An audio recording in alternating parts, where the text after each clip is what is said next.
It large on every face.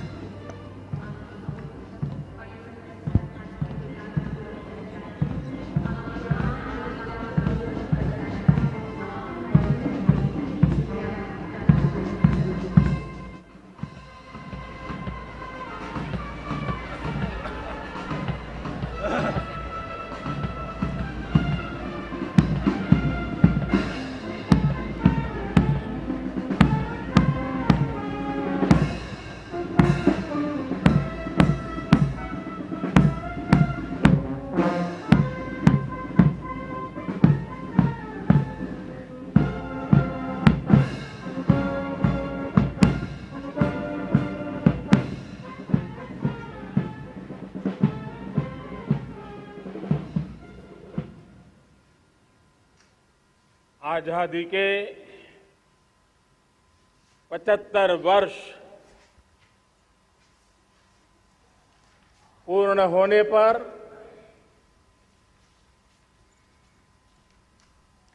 देशवासियों को अनेक अनेक शुभकामनाएं। बहुत बहुत बधाई।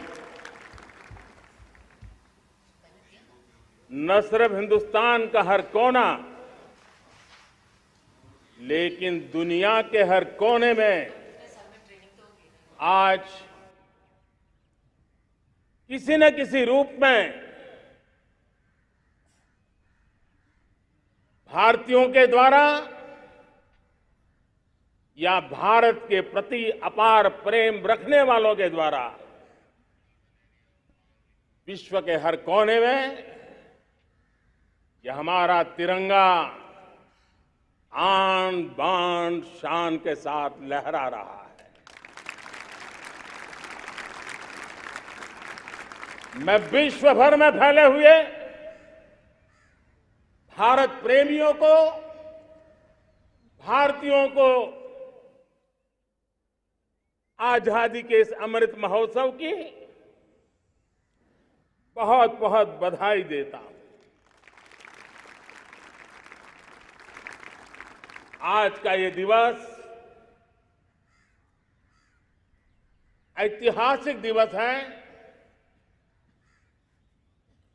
एक पुण्य पड़ाव, एक नई राह, एक नए संकल्प और नए सामर्थ्य के साथ कदम बढ़ाने का ये शुभ अवसर है।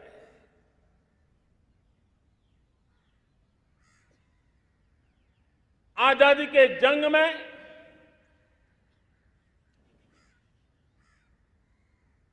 गुलामी का पूरा कालखंड संघर्ष में बीता है। हिंदुस्तान का कोई कोना ऐसा नहीं था, कोई काल ऐसा नहीं था जब देशवासियों ने सैकड़ों सालों तक गुलामी के खिलाफ जंग न किया हो, जीवन न खपाया हो, यातनाएं न झेली हो, आहुति न दी हो। आज हम सब देशवासियों के लिए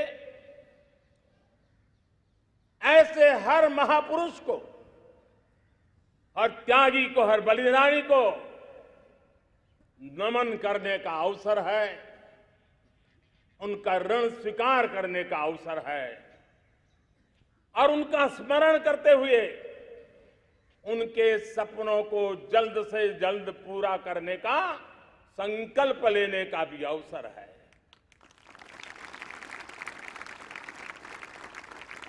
हम सभी देशवासी कृतज्ञ हैं पूज्य बापू के, नेताजी सुभाष चंद्र बोस के, बाबा साहब आंबेडकर के, वीर सावरकर के, जिन्होंने कर्तव्य पथ पर जीवन को खपा दिया। कर्तव्य पथ ही उनका जीवन पथ रहा। यह देश कृतज्ञ है मंगल पांडे, तात्या टोपे, भगत सिंह, सुखदेव, राजगुरु, चंद्रशेखर आजाद, अशफाक उल्लाह खान, राम प्रसाद बिस्मिल, अनगिनत ऐसे हमारे क्रांतिवीरों ने अंग्रेजों की हुकूमत की नींव हिला दी थी।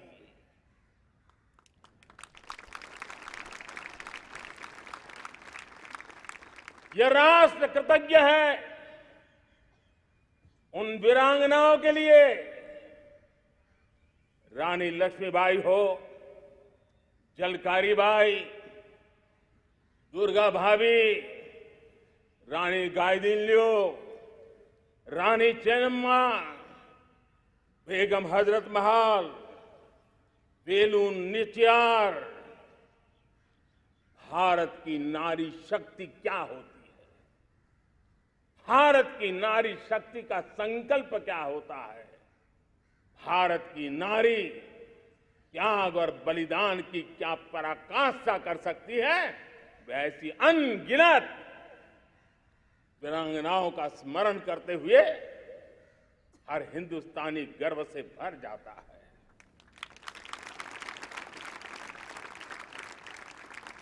आजादी का जंग भी लड़ने वाले और आजादी के बाद देश बनाने वाले भी, डॉक्टर राजेंद्र प्रसाद जी हो, नेहरू जी हो, सरदार वल्लभ भाई पटेल, श्यामा प्रसाद मुखर्जी, लाल बहादुर शास्त्री, दीनदयाल उपाध्याय, जयप्रकाश नारायण, राम मनोहर लोहिया, आचार्य विनोबा भावे, नानाजी देशमुख, सुब्रमण्यम भारती, अनगिनत ऐसे महापुरुषों को आज नमन करने का अवसर है। जब आजादी के जंग की चर्चा करते हैं तो हम उन जंगलों में जीने वाले हमारे आदिवासी समाज का भी गौरव करना हम नहीं भूल सकते हैं। भगवान बिरसा मुंडा, सिद्धो कान्हू, अल्लूरी सीताराम राजू, गोविंद गुरु, अनगिनत नाम है जिन्होंने आजादी के आंदोलन की आवाज बन करके दूर सुदूर जंगलों में भी मेरे आदिवासी भाई बहनों में, माताओं में, युवकों में मातृभूमि के लिए जीने मरने की प्रेरणा जगाई। ये देश का सौभाग्य रहा है कि आजादी के जंग के कई रूप रहे हैं और उसमें एक रूप वो भी था जिसमें नारायण गुरु हो, स्वामी विवेकानंद हो, महर्षि अरविंदो हो, गुरुदेव रविंद्रनाथ टैगोर हो, ऐसे अनेक महापुरुष हिंदुस्तान के हर कोने में, हर काल में भारत की चेतना को जगाते रहे, भारत को चेतनवंत बनाते रहे। अमृत महोत्सव के दौरान देश ने पूरे एक साल से हम देख रहे हैं, 2021 में दांडी यात्रा से प्रारंभ हुआ, स्मृति दिवस को संवारते हुए हिंदुस्तान के हर जिले में, हर कोने में देशवासियों ने आजादी के अमृत महोत्सव के लक्षावधि कार्यक्रम किए। शायद इतिहास में इतना विशाल, व्यापक, लंबा एक ही मकसद का उत्सव मनाया गया हो, वो शायद ये पहली घटना हुई होगी। और हिंदुस्तान के हर कोने में उन सभी महापुरुषों को याद करने का प्रयास किया गया जिनको किसी न किसी कारणवश इतिहास में जगह न मिली या उनको भुला दिया गया था, आज देश ने खोज खोज करके हर कोने में ऐसे वीरों को, महापुरुषों को, त्यागियों को, बलिदानियों को, सत्याग्रहियों को याद किया, नमन किया। अमृत महोत्सव के दरमियान इन सभी महापुरुषों को नमन करने का अवसर रहा। कल 14 अगस्त को भारत ने विभाजन विभीषिका स्मृति दिवस भी बड़े भारी मन से हृदय के गहरे गांवों को याद करते हुए उन कोटि कोटि जनों ने बहुत कुछ सहन किया था, तिरंगे की शान के लिए सहन किया था, मातृभूमि की मिट्टी से मोहब्बत के कारण सहन किया था और धैर्य नहीं खोया था। भारत के प्रति प्रेम ने नई जिंदगी की शुरुआत करने का उनका संकल्प नमन करने योग्य है, प्रेरणा पाने योग्य है। आज जब हम आजादी का अमृत महोत्सव मना रहे हैं तो पिछले 75 साल में देश के लिए जीने मरने वाले, देश की सुरक्षा करने वाले, देश के संकल्पों को पूरा करने वाले, चाहे सेना के जवान हो, पुलिस के कर्मी हो,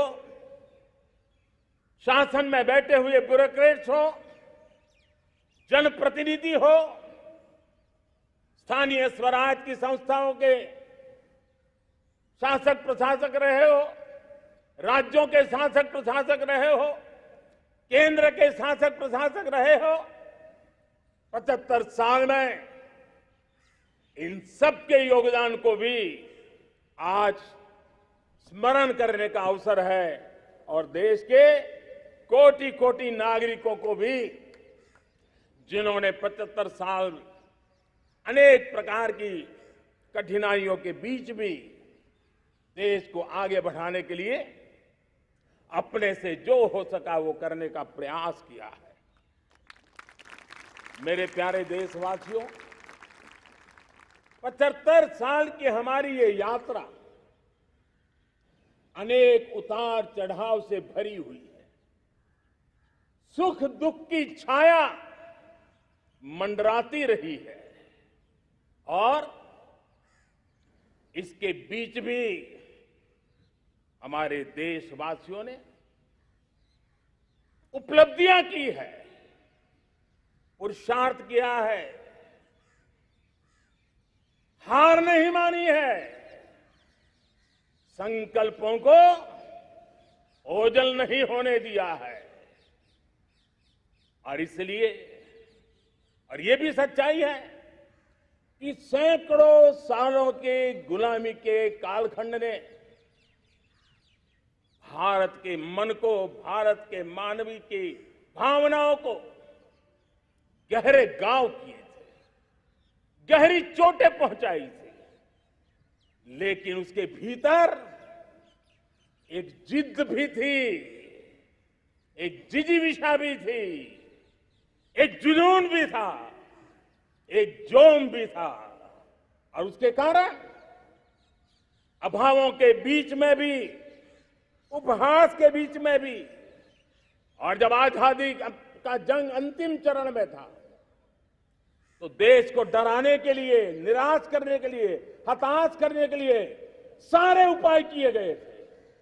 अगर आजादी आई, अंग्रेज चले जाएंगे तो देश टूट जाएगा, बिखर जाएंगे, लोग अंदर अंदर लड़ करके मर जाएंगे, कुछ नहीं बचेगा, अंधकार युग में भारत चला जाएगा। न जाने क्या क्या आशंकाएं व्यक्त की गई थी, लेकिन उनको पता नहीं था ये हिंदुस्तान की मिट्टी है, इस मिट्टी में वो सामर्थ्य है जो शासकों से भी परे सामर्थ्य का एक अंतर प्रभार लेकर के जीता रहा है, सदियों तक जीता रहा है। और उसी का परिणाम है, हमने क्या कुछ नहीं झेला।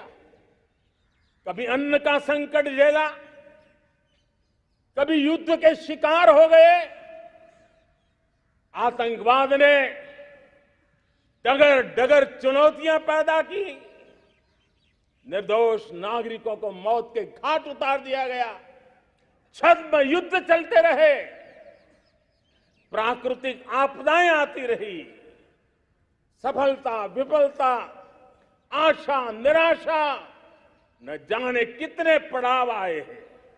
लेकिन इन पड़ाव के बीच भी भारत आगे बढ़ता रहा। भारत की विविधता, जो औरों को भारत के लिए बोझ लगती थी, वो भारत की विविधता ही भारत की एक अनमोल शक्ति है, शक्ति का एक अटूट प्रवाह है। और दुनिया को पता नहीं था कि भारत के पास एक इनहेरेंट सामर्थ्य है, एक संस्कार सरिता है, एक मन मस्तिष्क का विचारों का बंधन है, और वो है भारत लोकतंत्र की जननी है, मदर ऑफ डेमोक्रेसी है। और जिनके जहन में लोकतंत्र होता है, वे जब संकल्प करके चल पड़ते हैं, वो सामर्थ्य दुनिया की बड़ी बड़ी सल्तनतों के लिए भी संकट का काल लेकर के आती है। ये मदर ऑफ डेमोक्रेसी, ये लोकतंत्र की जननी हमारे भारत ने सिद्ध कर दिया कि हमारे पास ये एक अनमोल सामर्थ्य है। मेरे प्यारे देशवासियों, 75 साल की यात्रा में आशाएं, अपेक्षाएं, उतार चढ़ाव, सब कुछ के बीच में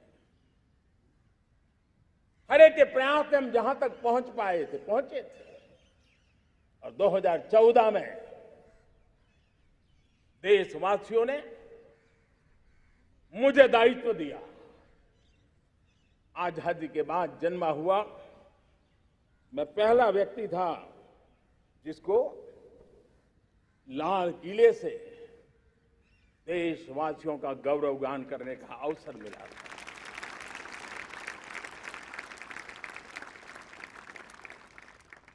लेकिन मेरे दिल में जो भी आप लोगों से सीखा हूं, जितना आप लोगों को जान पाया हूं, मेरे देशवासियों, आपके सुख दुख को समझ पाया हूं, देश की आशा अपेक्षाओं के भीतर वो कौन सी आत्मा बसती है, उसको जितना मैं समझ पाया हूं, उसको लेकर के मैंने अपना पूरा कालखंड देश के उन लोगों को एम्पावर करने में खपाया। मेरे दलित हो, शोषित हो, पीड़ित हो, वंचित हो, आदिवासी हो, महिला हो, युवा हो, किसान हो, दिव्यांग हो, पूरब हो, पश्चिम हो, उत्तर हो, दक्षिण हो, समुद्र का तट हो, हिमालय की कंदराएं हो, हर कोने में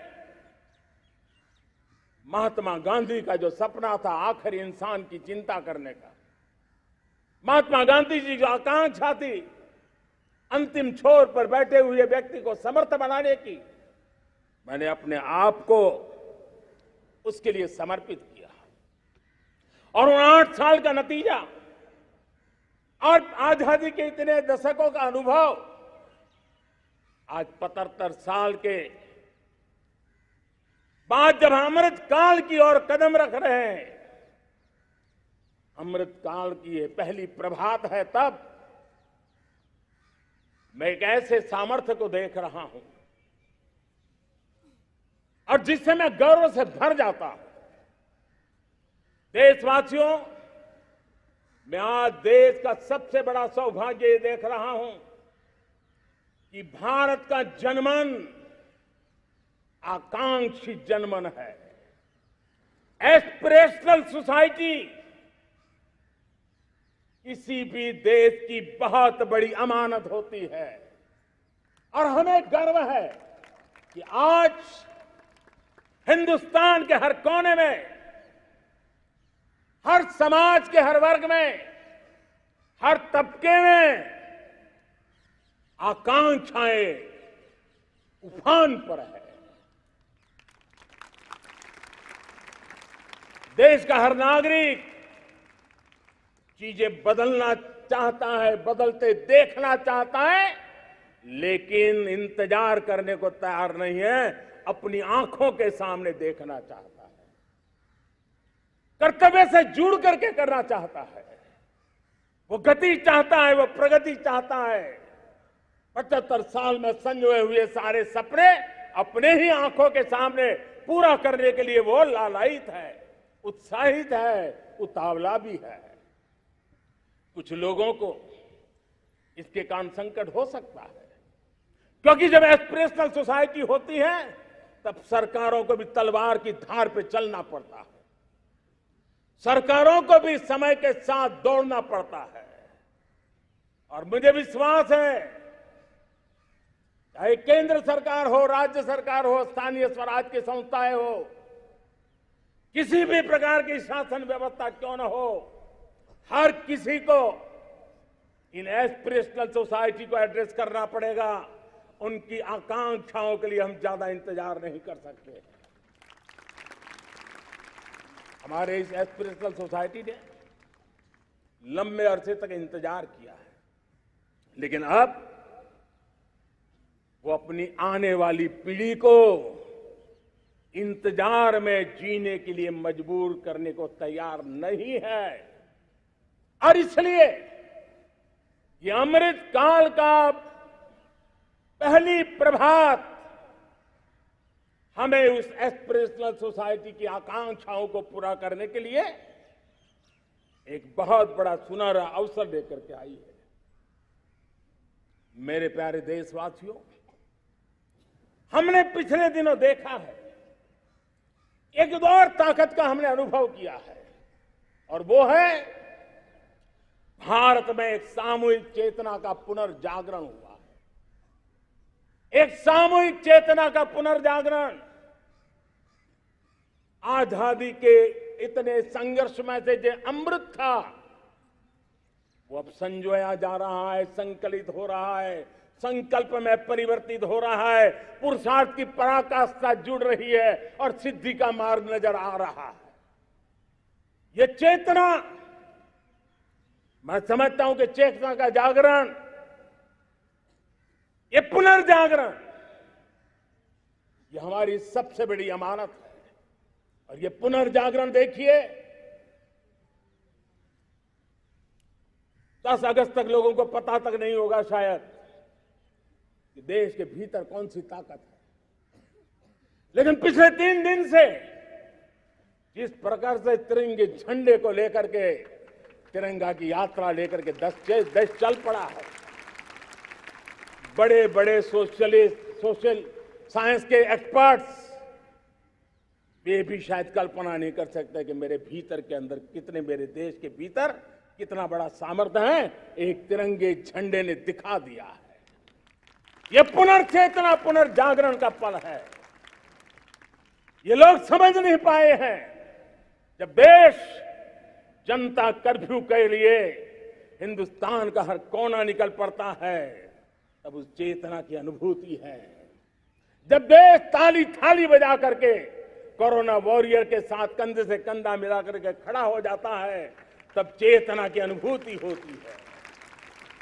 जब दिया जला करके कोरोना वॉरियर की शुभकामना देने के लिए देश निकल पड़ता है, तब उस चेतना की अनुभूति होती है।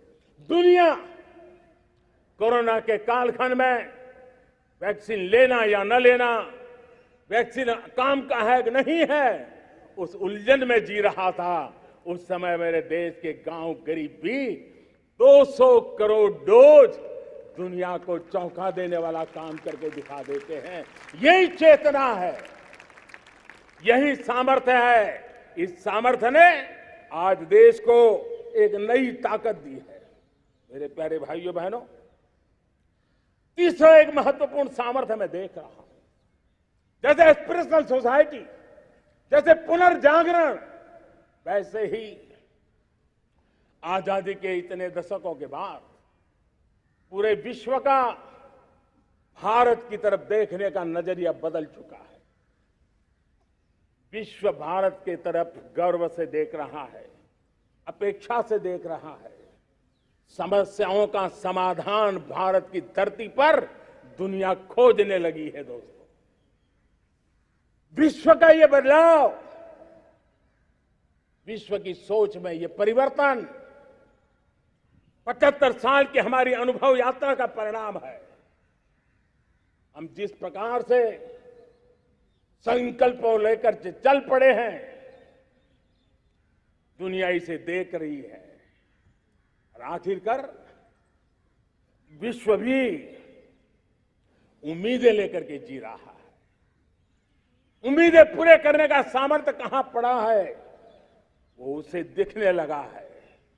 मैं इसे त्रिशक्ति के रूप में देखता हूं, 3 सामर्थ्य के रूप में देखता हूं।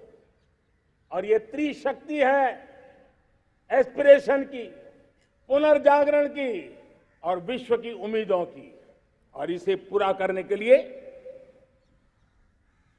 हम जानते हैं दोस्तों, आज दुनिया में एक विश्वास जगने में मेरे देशवासियों की बहुत बड़ी भूमिका है। 130 करोड़ देशवासियों ने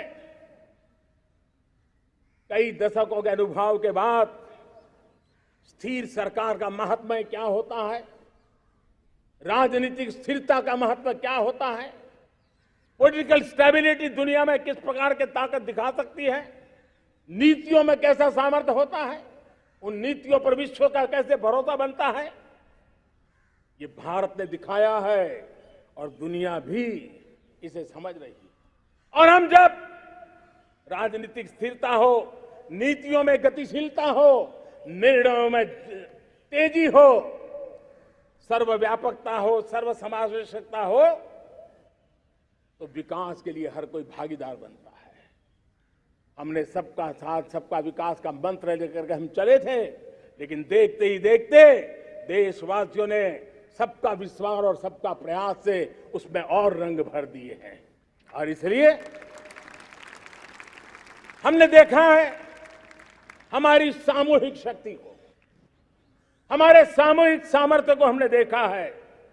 आजादी का अमृत महोत्सव जिस प्रकार से बनाया गया, जिस प्रकार से हर जिले में 75 अमृत सरोवर बनाने का अभियान चल रहा है, गांव गांव के लोग जुड़ रहे हैं, कार सेवा कर रहे हैं, अपने प्रयत्नों से अपने गांव में जल संरक्षण के लिए बड़ा अभियान चला रहे हैं।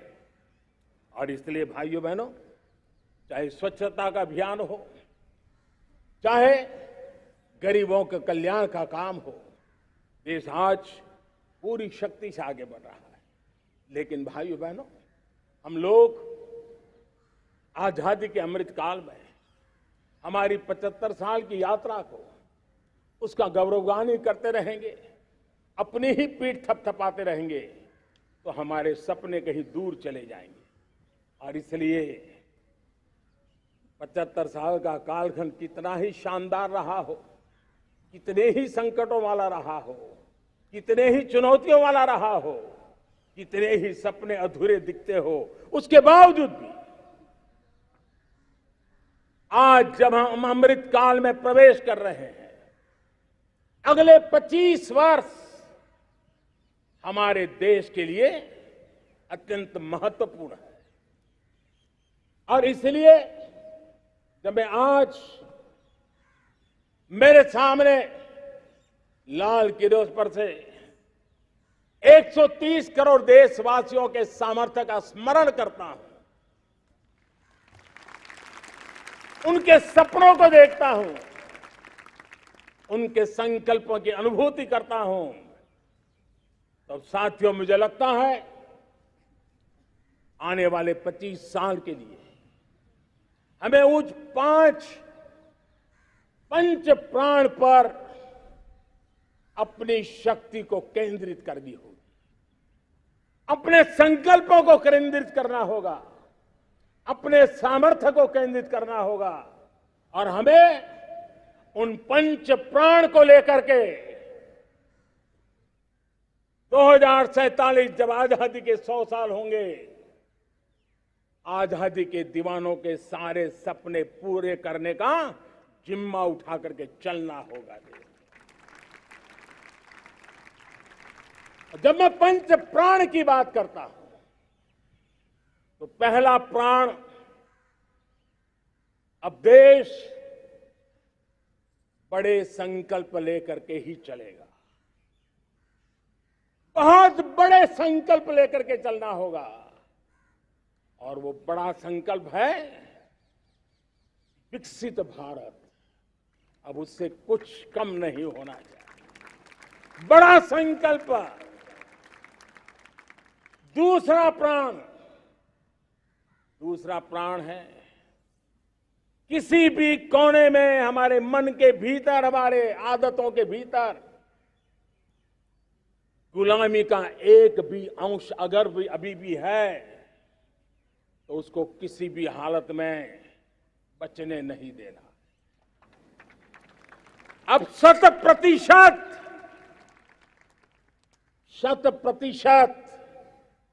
सैकड़ों साल की गुलामी ने जहां हमें जकड़ कर रखा है, हमारे मनोभाव को बांध करके रखा हुआ है, हमारी सोच में विकृतियां पैदा करके रखी है, हमें गुलामी की छोटी चीज भी कहीं नजर आती है, हमारे भीतर नजर आती है, हमारे आसपास नजर आती है, हमें उससे मुक्ति पानी ही होगी।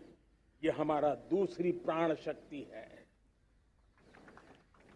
तीसरी प्राण शक्ति, हमें हमारी विरासत पर गर्व होना चाहिए,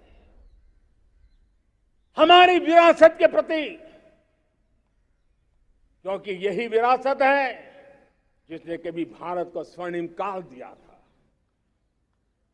और यही विरासत है जो समयानुकूल परिवर्तन करने की आदत रखती है, यही विरासत है जो काल बाह्य छोड़ती रही है, नित्य नूतन स्वीकारती रही है। और इसलिए इस विरासत के प्रति हमें गर्व होना चाहिए। चौथा प्राण, वो भी उतना ही महत्वपूर्ण है और वो है एकता और एकजुटता। 130 करोड़ देशवासियों में एकता, न कोई अपना न कोई पराया। एकता की ताकत एक भारत श्रेष्ठ भारत के सपनों के लिए हमारा चौथा प्राण है। और पांचवा प्राण है नागरिकों का कर्तव्य। नागरिकों का कर्तव्य जिसमें प्रधानमंत्री भी बाहर नहीं होता है, मुख्यमंत्री भी बाहर नहीं होता है, वो भी नागरिक है। नागरिकों का कर्तव्य, यह हमारे आने वाली 25 साल के सपनों को पूरा करने के लिए एक बहुत बड़ी प्राण शक्ति है। मेरे प्यारे देशवासियों, जब सपने बड़े होते हैं,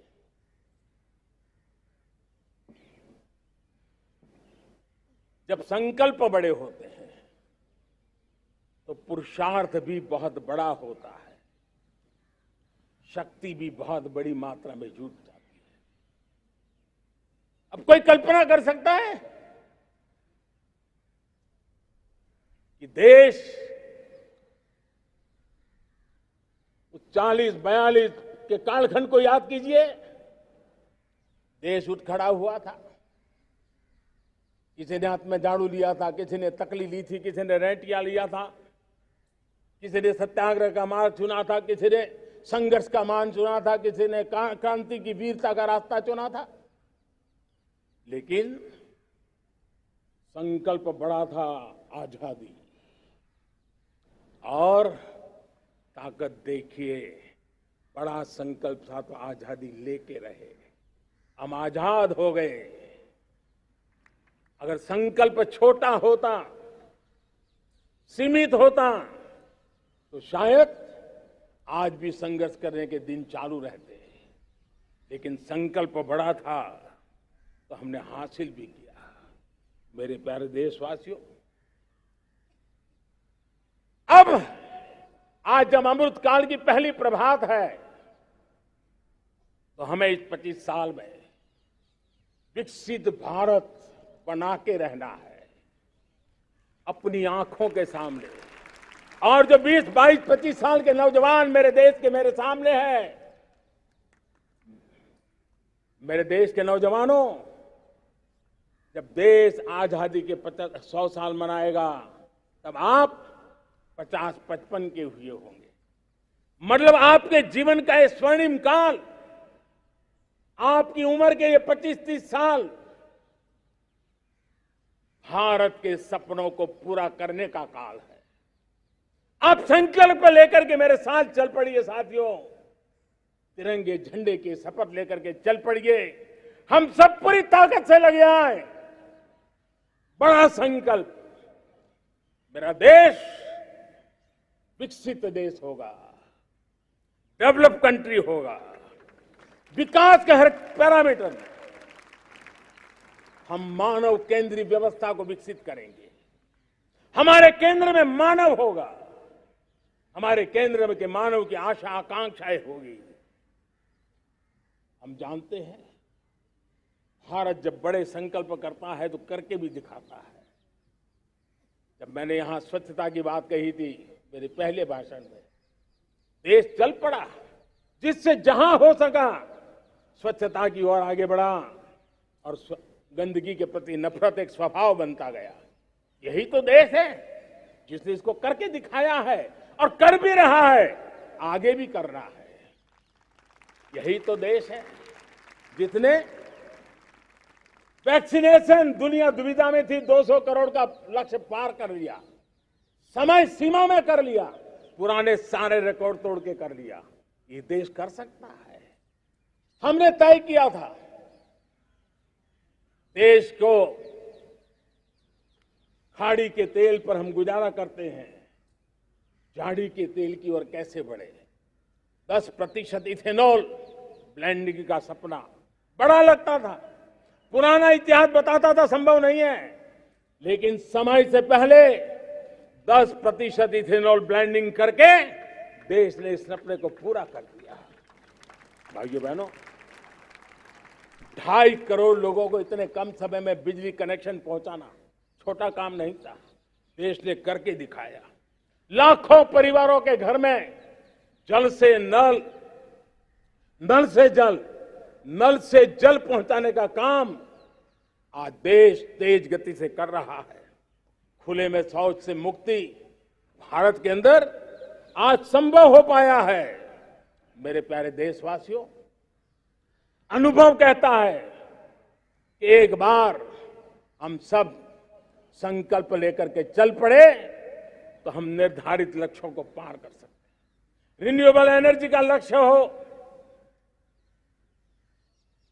देश में नए मेडिकल कॉलेज बनाने का इरादा हो, डॉक्टरों की तैयारी करवानी हो, हर क्षेत्र में पहले से गति बहुत बड़ी है। और इसलिए मैं कहता हूं, अब आने वाले 25 साल बड़े संकल्प के हो। यही हमारा प्राण, वही हमारा प्रण भी होना चाहिए। दूसरी बात मैंने कही है, उस प्राण शक्ति की मैंने चर्चा की है कि गुलामी की मानसिकता। देश की सोचिए भाइयों, कब तक दुनिया हमें सर्टिफिकेट बांटती रहेगी?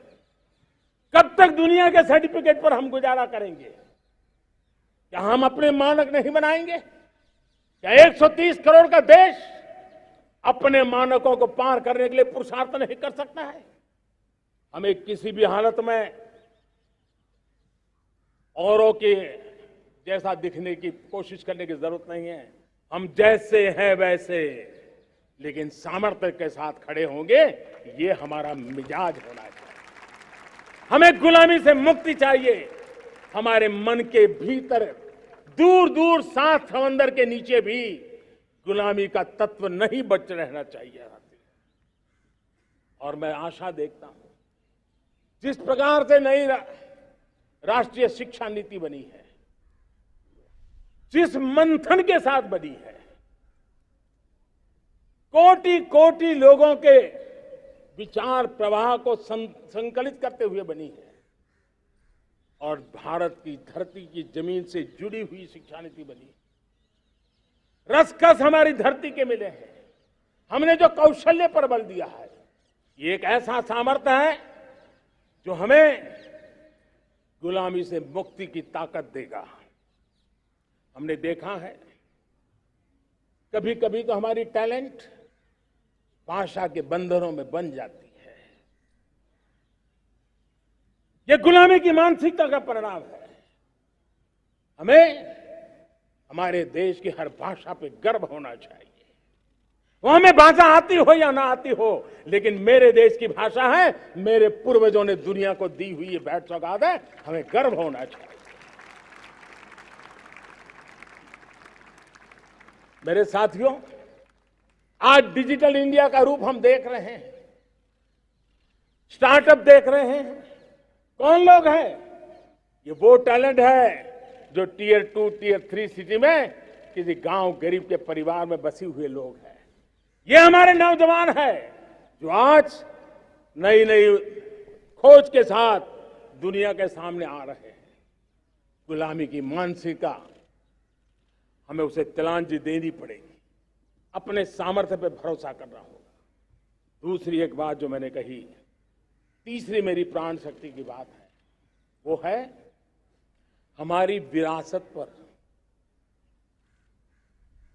हमें गर्व होना चाहिए। जब हम अपनी धरती से जुड़ेंगे, जब हम अपनी धरती से जुड़ेंगे, तभी तो ऊंचा उड़ेंगे।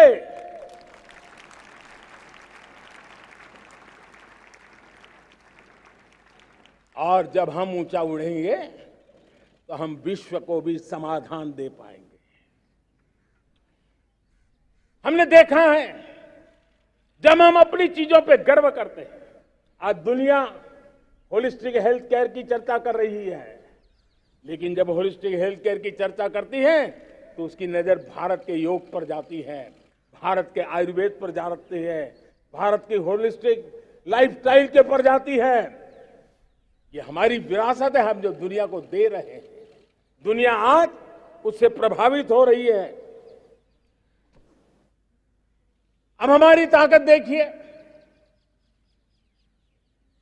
हम वो लोग हैं जो प्रकृति के साथ जीना जानते हैं, प्रकृति को प्रेम करना जानते हैं। आज विश्व पर्यावरण की जो समस्याओं से जूझ रहा है, हमारे पास वो विरासत है। ग्लोबल वार्मिंग की समस्याओं के समाधान का रास्ता हम लोगों के पास है, हमारे पूर्वजों ने दिया हुआ है। जब हम लाइफस्टाइल की बात करते हैं, एनवायरमेंट फ्रेंडली लाइफस्टाइल की बात करते हैं, हम लाइफ मिशन की बात करते हैं, तो दुनिया का ध्यान आकर्षित करते हैं। हमारे पास ये सामर्थ्य है। हमारा बड़ा धान, मोटा धान, मिलेट, हमारे यहां तो घर घर की चीज रही है। ये हमारी विरासत है। हमारे छोटे किसानों के परिश्रम से छोटी छोटी जमीन के टुकड़ों में फलने फूलने वाली हमारे धान। आज दुनिया अंतर्राष्ट्रीय स्तर पर मिलेट ईयर मनाने के लिए आगे बढ़ रही है। मतलब हमारी विरासत को आज दुनिया, हम उस पर गर्व करना सीखे। हमारे पास दुनिया को बहुत कुछ देना है। हमारे फैमिली वैल्यूज, विश्व के सामाजिक तनाव की जब चर्चा हो रही है, व्यक्तिगत तनाव की चर्चा होती है तो लोगों को योग दिखता है, सामूहिक तनाव की बात होती है तब भारत की पारिवारिक व्यवस्था दिखती है। संयुक्त परिवार की एक पूंजी सदियों से हमारी माताओं बहनों के त्याग बलिदान के कारण परिवार नाम की जो व्यवस्था विकसित हुई, ये हमारी विरासत है। इस विरासत पर हम गर्व कैसे करें? हम तो वो लोग हैं जो जीव में भी शिव देखते हैं। हम वो लोग हैं जो नर में नारायण देखते हैं। हम वो लोग हैं जो नारी तो नारायणी कहते हैं। हम वो लोग हैं जो पौधे में परमात्मा देखते हैं। हम वो लोग हैं जो नदी को मां मानते हैं। हम वो लोग हैं जो हर कंकर में शंकर देखते हैं। यह हमारा सामर्थ्य है। हर नदी में मां का रूप देखते हैं। पर्यावरण की इतनी व्यापकता, विशालता, ये हमारा गौरव। हम विश्व के सामने जब खुद गर्व करेंगे तो दुनिया करेगी। भाइयों बहनों, हम वो लोग हैं जिसने दुनिया को वसुधैव कुटुंबकम का मंत्र दिया। हम वो लोग हैं जो दुनिया को कहते हैं एकम सत विप्रहा बदौ वदंती। आज जो होलियर देन दाव का जो संकट चल रहा है, तुझसे बड़ा मैं हूं, ये जो तनाव का कारण बना हुआ है, दुनिया को एकम सत विप्रा बहुधा वदंती का ज्ञान देने वाली विरासत हमारे पास है। जो कहते हैं सत्य एक है, जानकार लोग उसको अलग अलग तरीके से कहते हैं। ये गौरव हमारा है। हम लोग हैं जो कहते हैं यत पिंडे तद ब्रह्मांडे। कितनी बड़ी सोच है। जो ब्रह्मांड में है वो हर जीव मात्र में है। यत पिंडे तद ब्रह्मांडे, ये कहने वाले हम लोग हैं। हम वो लोग हैं जिसने दुनिया का कल्याण देखा है। हम जन कल्याण से जग कल्याण के राही रहे हैं। जन कल्याण से जग कल्याण की राह पर चलने वाले हम लोग जब दुनिया की कामना करते हैं तब कहते हैं सर्वे अपनी सुखिनो संतु सर्वे संतु निरामया। सबके सुख की बात, सबके आरोग्य की बात करना, यह हमारी विरासत है। और इसलिए हम बड़ी शान के साथ हमारी इस विरासत का गर्व करना सीखें। ये प्राण शक्ति है हमारी, जो हमें 25 साल के सपनों पूरा करने के लिए जरूरी है। उसी प्रकार से मेरे प्यारे देशवासियों, एक और महत्वपूर्ण विषय है एकता, एकजुटता। इतने बड़े देश को, उसकी विविधता को हमें सेलिब्रेट करना है। इतने पंथ, परंपराएं, ये हमारे आन बान शान है। कोई नीचा नहीं, कोई ऊंचा नहीं है, सब बराबर है। कोई मेरा नहीं, कोई पराया नहीं, सब अपने हैं। ये भाव एकता के लिए बहुत जरूरी है। घर में भी एकता की नींव तभी रखी जाती है जब बेटे बेटी एक समान हो। अगर बेटे बेटी एक समान नहीं होंगे तो एकता के मंत्र नहीं गूंज सकते हैं। जेंडर इक्वलिटी हमारी एकता के लिए पहली शर्त।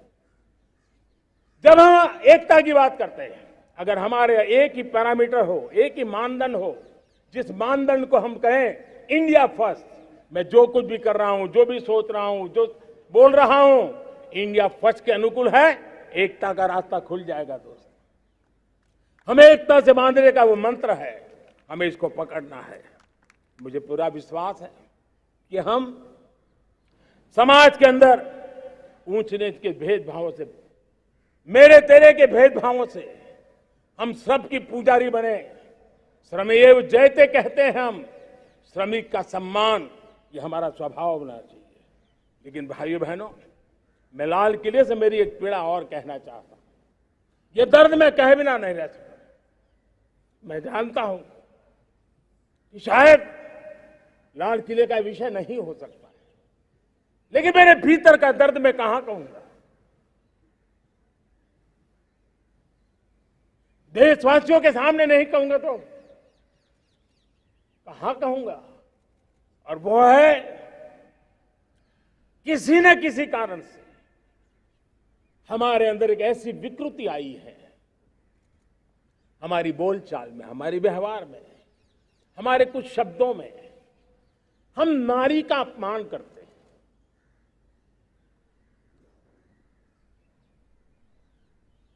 क्या हम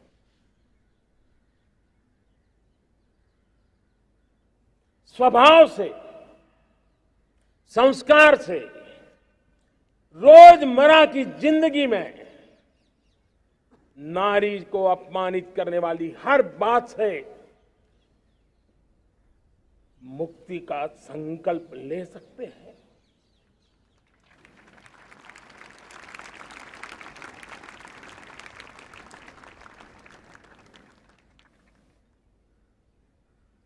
नारी का गौरव,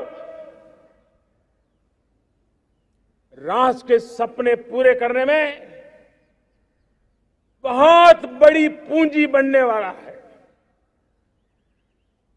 ये सामर्थ्य मैं देख रहा हूं और इसलिए मैं इस बात का आग्रही हूं, मेरे प्यारे देशवासियों, मैं 5वीं प्राण शक्ति की बात करता हूं और वो 5वीं प्राण शक्ति है नागरिक का कर्तव्य। दुनिया में जिन जिन देशों ने प्रगति की है, जिन जिन देशों ने कुछ अचीव किया है, व्यक्तिगत जीवन में भी जिसने अचीव किया है, कुछ बातें उभर करके सामने आती हैं। एक, अनुशासित जीवन। दूसरा, कर्तव्य के प्रति समर्पण।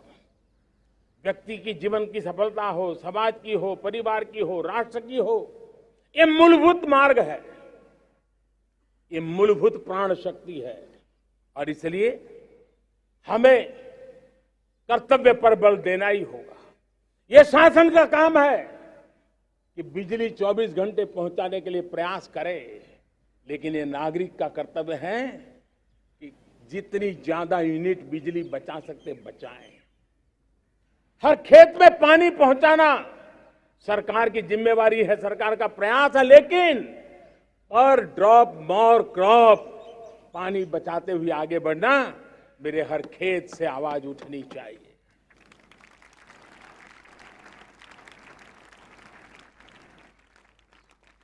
केमिकल मुक्त खेती, ऑर्गेनिक फार्मिंग, प्राकृतिक खेती, ये हमारा कर्तव्य है। साथियों, चाहे पुलिस हो या पीपल हो, शासक हो या प्रशासक हो, ये नागरिक कर्तव्य से कोई अछूता नहीं हो सकता है। हर कोई अगर नागरिक के कर्तव्यों को निभाएगा तो मुझे विश्वास है कि हम इच्छित लक्ष्य को प्राप्त करने में समय से पहले सिद्धि प्राप्त कर सकते हैं। मेरे प्यारे देशवासियों, आज महर्षि अरविंदो की जन्म जयंती भी है। मैं उस महापुरुष के चरणों में नमन करता हूं, लेकिन हमें उस महापुरुष को याद करना होगा जिन्होंने कहा था, स्वदेशी से स्वराज, स्वराज से सुराज। ये उनका मंत्र है। हम सबको सोचना होगा कि हम कब तक दुनिया के और लोगों पर निर्भर रहेंगे। क्या हमारे देश का अन्न की आवश्यकता हो, हम आउटसोर्स कर सकते हैं क्या?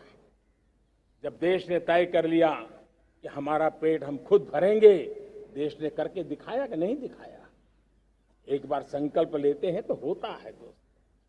और इसलिए आत्मनिर्भर भारत, ये हर नागरिक का, हर सरकार का, समाज के हर इकाई का ये दायित्व बन जाता है। ये आत्मनिर्भर भारत, ये सरकारी एजेंडा, सरकारी कार्यक्रम नहीं है। ये समाज का जन आंदोलन है जिसे हमें आगे बढ़ाना है। मेरे साथियों, आज जब ये बात हमने सुनी, आजादी के 75 साल के बाद जिस आवाज को सुनने के लिए हमारे कान तरस रहे थे, 75 साल के बाद वो आवाज सुनाई दी है। 75 साल के बाद लाल किले पर से तिरंगे को सलामी देने का काम पहली बार मेड इन इंडिया तोप ने किया है। कौन हिंदुस्तानी होगा जिसको ये बात, एक आवाज उसे नई प्रेरणा, ताकत नहीं देगी? और इसलिए मेरे प्यारे भाई बहनों, मैं आज मेरे देश के सेना के जवानों का हृदय से अभिनंदन करना चाहता हूं। मेरी आत्मनिर्भर की बात को संगठित स्वरूप में, साहस के स्वरूप में मेरी सेना के जवानों ने, सेना नायकों ने जिस जिम्मेवारी के साथ कंधे पे उठाया है, मैं उनको जितनी सैल्यूट करूं उतनी कम है दोस्तों। उनको आज मैं सलाम करता हूं, क्योंकि सेना का जवान मौत को मुट्ठी में लेकर के चलता है। मौत और जिंदगी के बीच में कोई फासला ही नहीं होता है, और तब बीच में वो डट करके खड़ा होता है। और वो मेरा सेना का जवान तय करे कि हम 300 ऐसी चीजों अब लिस्ट करते हैं जो हम विदेश से नहीं लाएंगे हमारे देश की। ये संकल्प छोटा नहीं है। मुझे इस संकल्प में भारत के आत्मनिर्भर भारत के उज्जवल भविष्य के वो बीज मैं देख रहा हूं जो इस सपने को वटवृक्ष में परिवर्तित करने वाले हैं। सैल्यूट, सैल्यूट मेरे सेना के अधिकारियों को, सैल्यूट।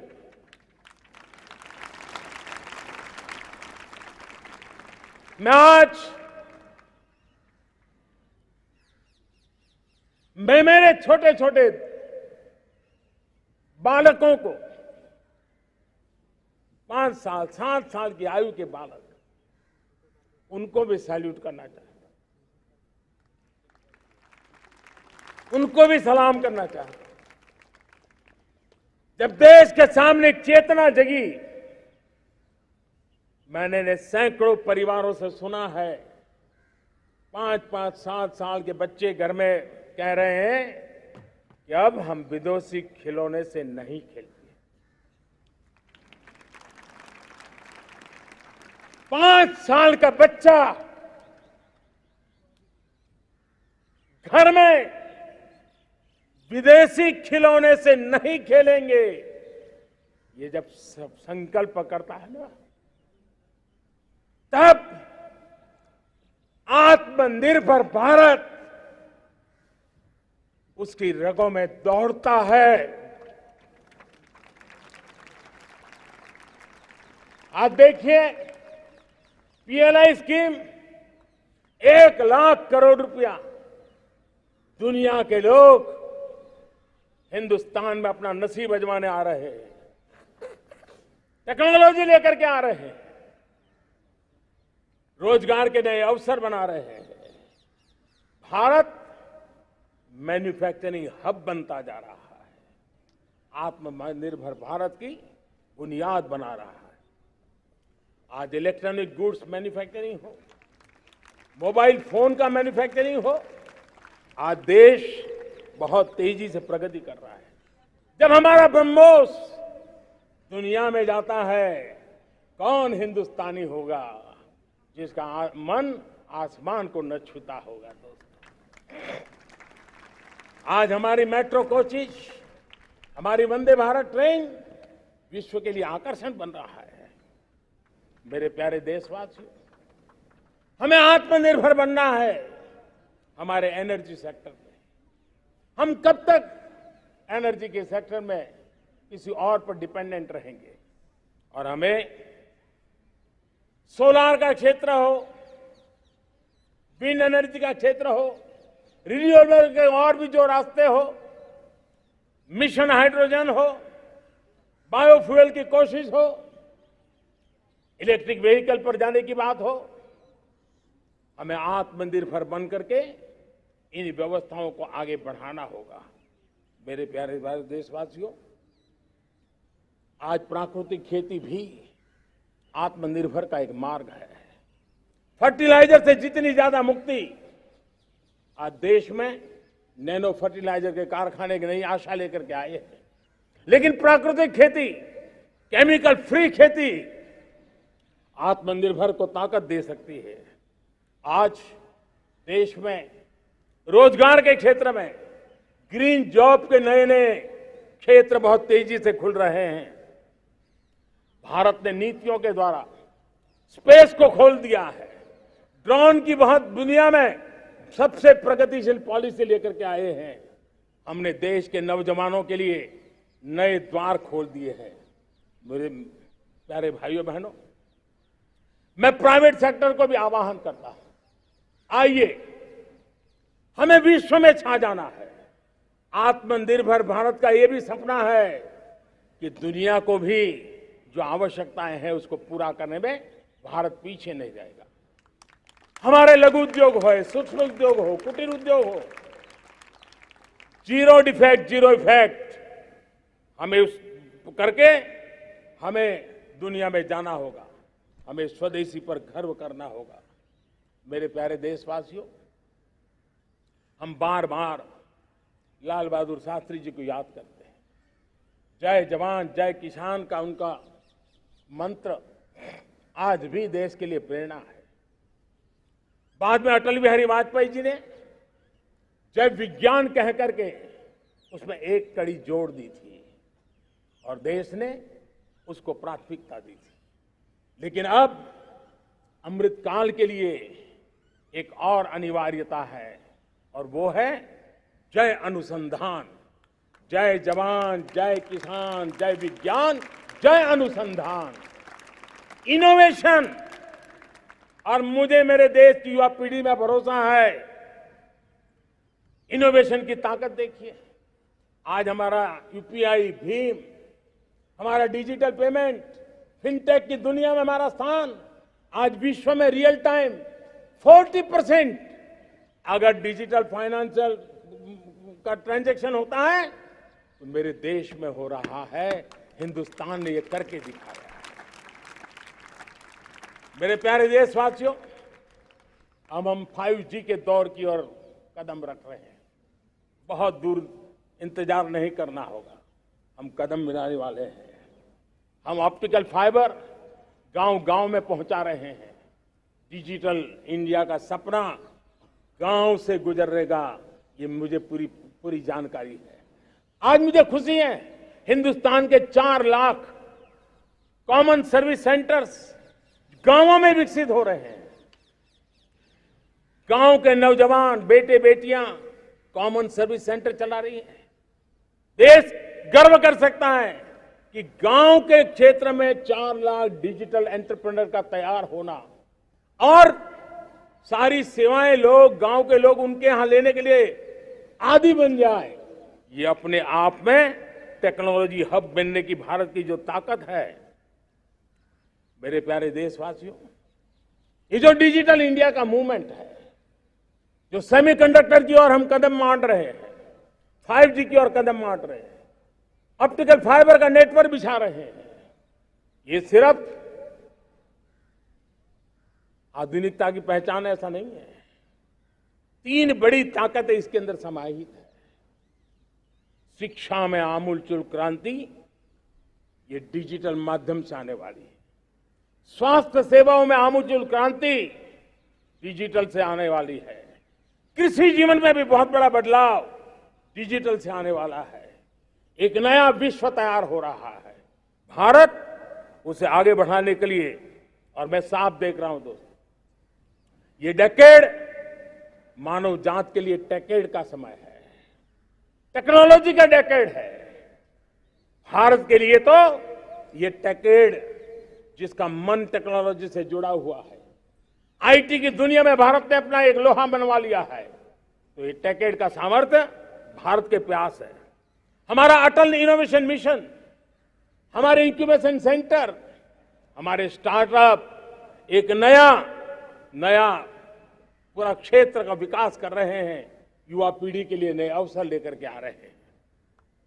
स्पेस मिशन की बात हो, हमारा डीप ओशन मिशन की बात हो, समुद्र की गहराई में जाना हो या हमें आसमान को छूना हो, ये नए क्षेत्र हैं जिसको लेकर के हम आगे बढ़ रहे हैं।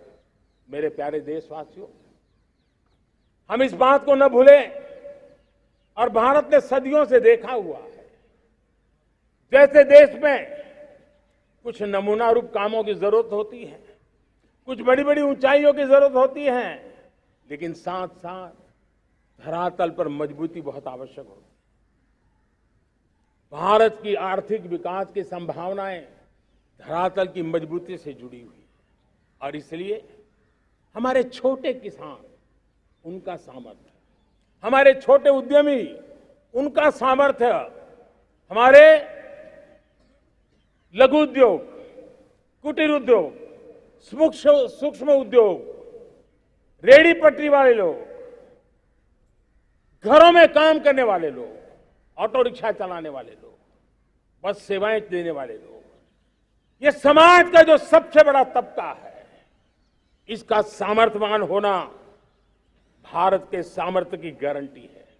और इसलिए हमारे आर्थिक विकास की ये जो मूलभूत जमीनी ताकत है, उस ताकत को सर्वाधिक बल देने की दिशा में हमारा प्रयास चल रहा है। मेरे प्यारे देशवासियों,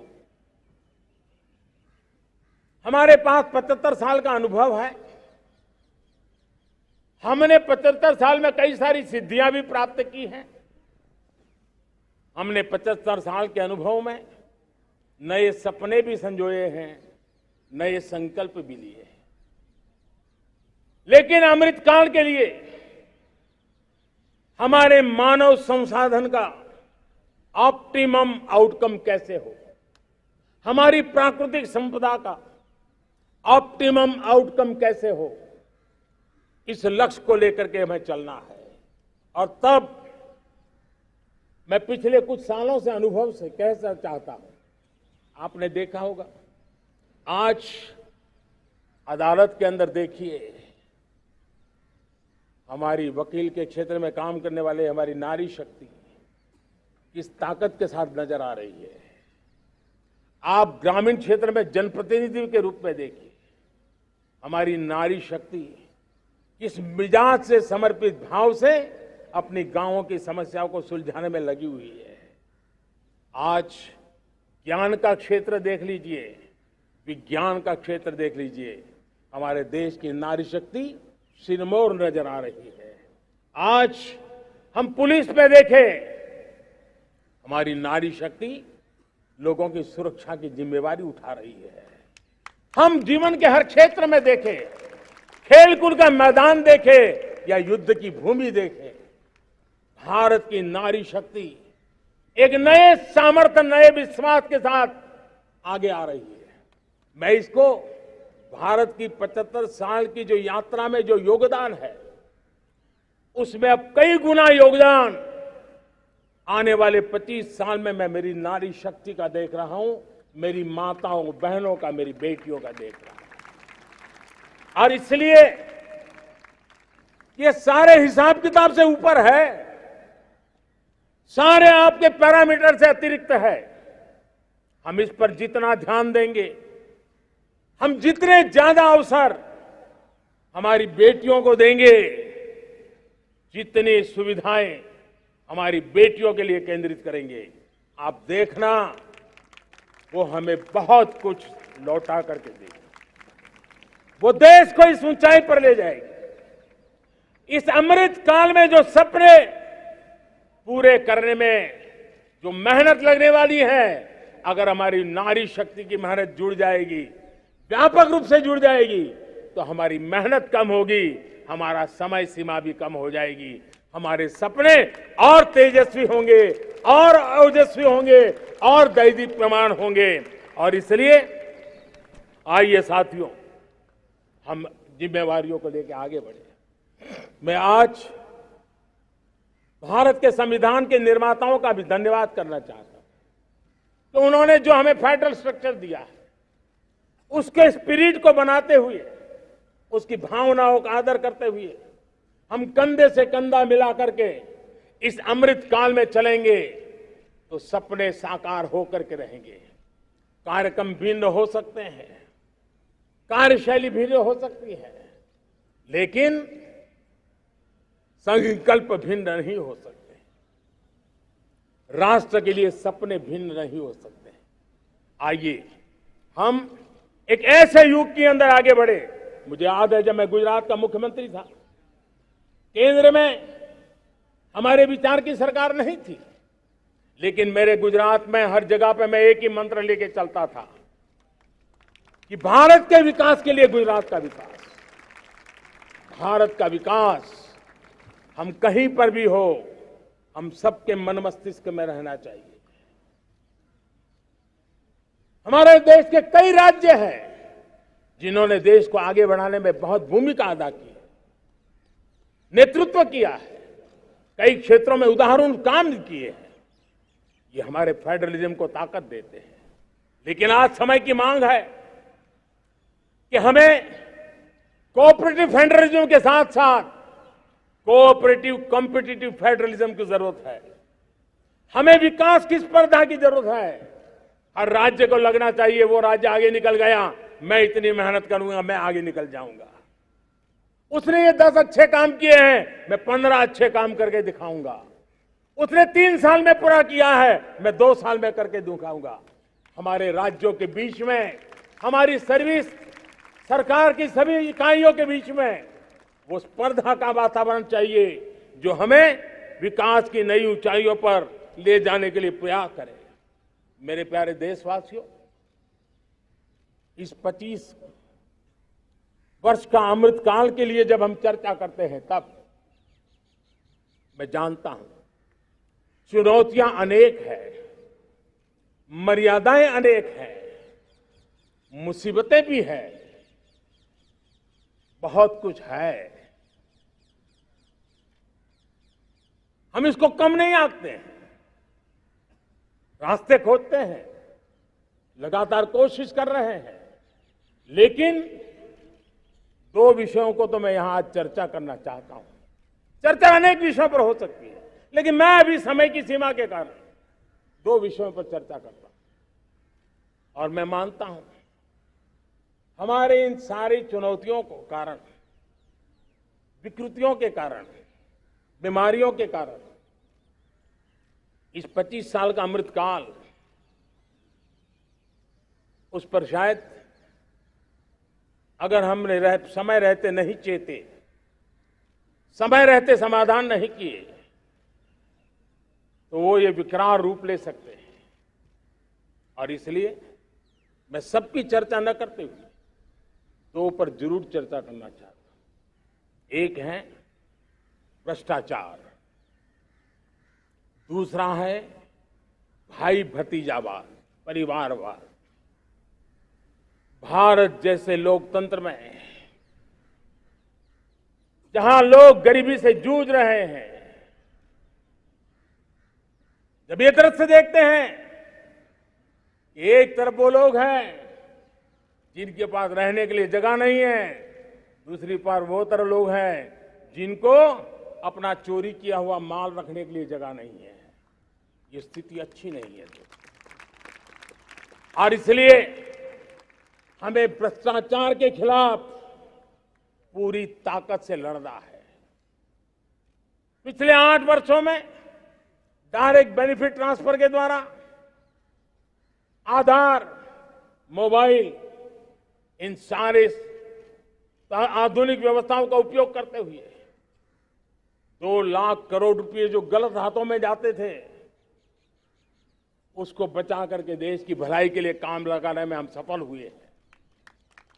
जो लोग पिछली सरकारों में बैंकों को लूट लूट करके भाग गए, उनकी संपत्तियां जब्त कर करके वापस लाने की कोशिश कर रहे हैं। कईयों को जेलों में जीने के लिए मजबूर करके रखा हुआ है।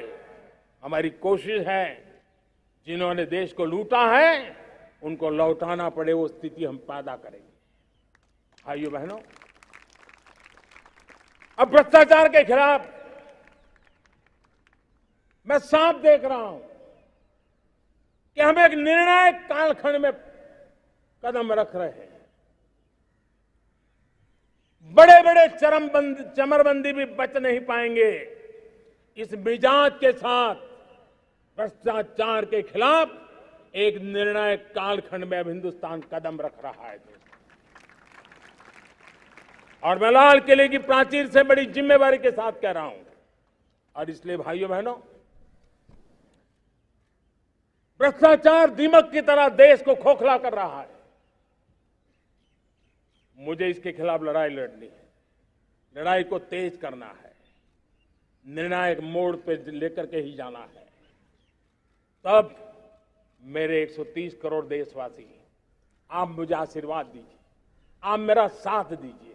मैं आज आपसे साथ मांगने आया, आपका सहयोग मांगने आया हूं, ताकि मैं इस लड़ाई को लड़ पाऊं, इस लड़ाई को देश जीत पाए और सामान्य नागरिक की जिंदगी भ्रष्टाचार ने तबाह करके रखी हुई है। मैं मेरे इन सामान्य नागरिक की जिंदगी को फिर से शान बान शान के लिए जीने के लिए रास्ता बनाना चाहता हूं। और इसलिए मेरे प्यारे देशवासियों, ये चिंता का विषय है कि आज देश में भ्रष्टाचार के प्रति नफरत तो दिखती है, व्यक्त भी होती है, लेकिन कभी कभी भ्रष्टाचारियों के प्रति उदारता बरती जाती है। किसी भी देश में ये शोभा नहीं देगा। और कई लोग तो इतनी बेशर्मी तक चले जाते हैं कि कोर्ट में सजा हो चुकी हो, भ्रष्टाचारी सिद्ध हो चुका हो, जेल जाना तय हो चुका हो, जेल गुजार रहे हो, उसके बावजूद भी उनका महिमा मंडन करने में लगे रहते हैं, उनकी शान शौकत में लगे रहते हैं, उनकी प्रतिष्ठा बनाने में लगे रहते हैं। अगर जब तक समाज में गंदगी के प्रति नफरत नहीं होती है, स्वच्छता की चेतना जगती नहीं है। जब तक भ्रष्टाचार और भ्रष्टाचारी के प्रति नफरत का भाव पैदा नहीं होता है, सामाजिक रूप से उसको नीचा देखने के लिए मजबूर नहीं करते, तब तक एक मानसिकता खत्म होने वाली नहीं है। और इसलिए भ्रष्टाचार के प्रति भी और भ्रष्टाचारियों के प्रति भी हमें बहुत जागरूक होने की जरूरत है। दूसरी एक चर्चा मैं करना चाहता हूं, भाई भतीजावाद। और जब मैं भाई भतीजावाद, परिवारवाद की बात करता हूं तो लोगों को लगता है मैं सिर्फ राजनीतिक क्षेत्र की बात करता हूं। जी नहीं, दुर्भाग्य से राजनीतिक क्षेत्र की उस बुराई ने हिंदुस्तान की हर संस्थाओं में परिवारवाद को पोषित कर दिया है।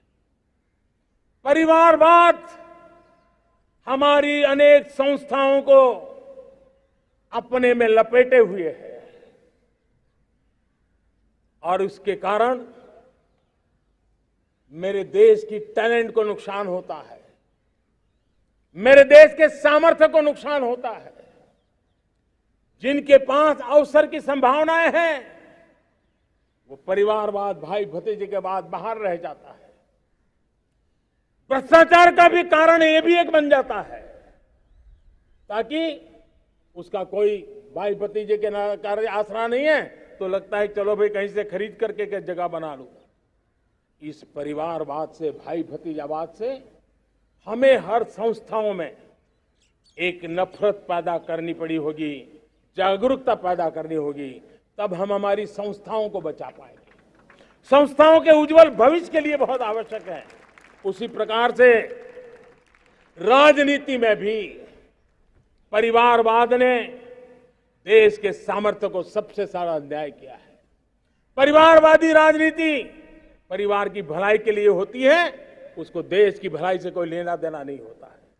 और इसलिए लाल किले की प्राचीर से तिरंगे झंडे के आन बान शान के नीचे भारत के संविधान का स्मरण करते हुए मैं देशवासियों को खुले मन से कहना चाहता हूं, आइए हिंदुस्तान के राजनीति के शुद्धिकरण के लिए भी, हिंदुस्तान की सभी संस्थाओं के शुद्धिकरण के लिए भी हमें देश को इस परिवारवादी मानसिकता से मुक्ति दिला करके योग्यता के आधार पर देश को आगे ले जाने की ओर बढ़ना होगा। यह अनिवार्यता है, वरना हर किसी का मन कुंठित रहता है कि मैं उसके लिए योग्य था, मुझे नहीं मिला क्योंकि मेरा कोई चाचा, मामा, पिता, दादा, दादी, नाना, नानी कोई वहां थे नहीं। ये मनस्थिति किसी भी देश के लिए अच्छी नहीं। मेरे देश के नौजवानों, मैं आपके उज्जवल भविष्य के लिए, आपके सपनों के लिए, मैं भाई भतीजावाद के खिलाफ लड़ाई में आपका साथ चाहता हूं। परिवारवादी राजनीति के खिलाफ लड़ाई में मैं आपका साथ चाहता हूं। ये संवैधानिक जिम्मेवारी मानता हूं मैं, ये लोकतंत्र की जिम्मेवारी मानता हूं मैं, ये लाल किले के प्राचीर से कही गई बात की ताकत में मानता हूं और इसलिए मैं आज आपका अवसर चाहता हूं। हमने देखा पिछले दिनों खेलों में, ऐसा तो नहीं है कि देश के पास पहले प्रतिभाएं नहीं रही होंगी। ऐसा तो नहीं है कि खेलकूद की दुनिया में हिंदुस्तान के नौजवान हमारे बेटे बेटियां कुछ कर नहीं सकते, लेकिन सिलेक्शन भाई भतीजेबाद की चैनल से गुजरते थे और उसके कारण वो खेल के मैदान तक, उस देश तक तो पहुंच जाते थे। जीत हार से उन्हें लेना देना नहीं था, लेकिन जब ट्रांसपेरेंसी आई, योग्यता के आधार पर खिलाड़ियों का चयन होने लगा, पूर्ण पारदर्शिता से खेल के मैदान में सामर्थ्य का सम्मान होने लगा, आज देखिए दुनिया में खेल के मैदान में भारत का तिरंगा फहरता है, भारत का राष्ट्रगान गाया जाता है, गर्व होता है और परिवारवाद से मुक्ति होती है, भाई भतीजावाद से मुक्ति होती है, तो ये नतीजे आते हैं। मेरे प्यारे देशवासियों, ये ठीक है, चुनौतियां बहुत हैं। अगर इस देश के सामने करोड़ों संकट हैं तो करोड़ों समाधान भी है, और मेरा 130 करोड़ देशवासियों पर भरोसा है। 130 करोड़ देशवासी निर्धारित लक्ष्य के साथ, संकल्प के प्रति समर्पण के साथ, जब 130 करोड़ देशवासी एक कदम आगे रखते हैं ना, तो हिंदुस्तान 130 करोड़ कदम आगे बढ़ जाता है। इस सामर्थ्य को लेकर के हमने आगे बढ़ना है।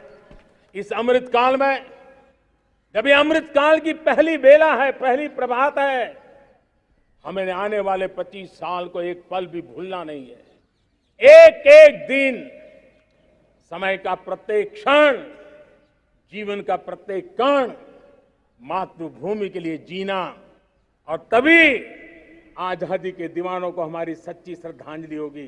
तभी 75 साल तक देश को यहां तक पहुंचाने में जिन जिन लोगों ने योगदान किया, उनका पुण्य स्मरण हमें काम आएगा। मैं देशवासियों से आग्रह करते हुए, नई संभावनाओं को संजोते हुए, नए संकल्पों को पार करते हुए, आगे बढ़ने का विश्वास लेकर के आज अमृत काल का आरंभ करते हैं। आजादी का अमृत महोत्सव अब अमृत काल की दिशा में पलट चुका है, आगे बढ़ चुका है। तब इस अमृत काल में सबका प्रयास अनिवार्य है, सबका प्रयास ही परिणाम लाने वाला है। टीम इंडिया की भावना ही देश को आगे बढ़ने वाली है। 130 करोड़ देशवासियों की ये टीम इंडिया एक टीम के रूप में आगे बढ़ करके सारे सपनों को साकार करेंगी। इसी पूरे विश्वास के साथ मेरे साथ बोलिए, जय हिंद,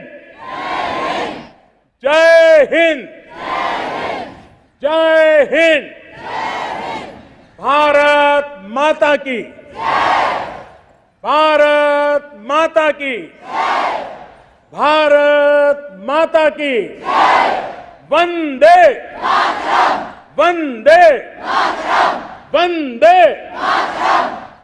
बहुत बहुत धन्यवाद।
प्रधानमंत्री जी, देश से आलू की ताकत संबोधन के लिए और भारत की नई जय यात्रा का मार्ग प्रशस्त करने के लिए बहुत बहुत धन्यवाद। Prime Minister Narendra Modi addressing the nation